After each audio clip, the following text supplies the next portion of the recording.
Hello and welcome to Living Life with Purpose. I'm your host, Phil Foster. Well, it's Friday again, and as I do each week at this time, I take a minute and remind you to get out to church on Sunday, especially this Sunday. It's Mother's Day weekend, so don't forget to pick up the phone and call or get together with your mom and take her to lunch or do something. Be careful not to forget to do what you know you need to do. And in the Bible, we realize that moms were so important. There's the great story of Hannah. You've probably heard, if you've ever been to church on Mother's Day, someone will probably talk about the great story of Hannah. And Hannah illustrates the truth that moms are so important in our life. You know, some of the great people like John and Charles Wesley and people like that we read about in history were people who had moms who loved the Lord. There's others that we read about in history that's moms were tyrannical and hateful and spiteful almost at times.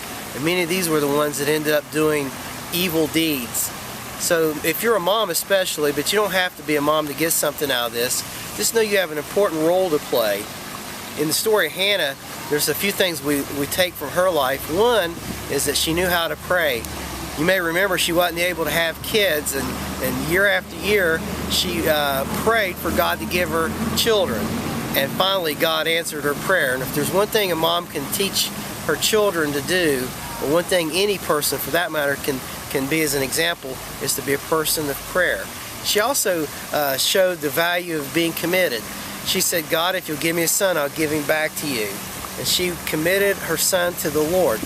Now, he obviously didn't have to serve the Lord, but he followed her example and her lead.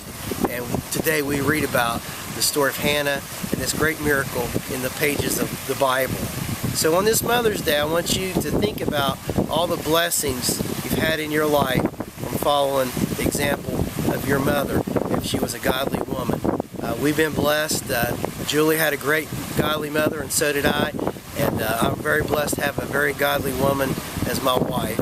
So I pray this Mother's Day, God's very best for you and your family. Till we get together on Monday, may God bless you, and hey, have a great day.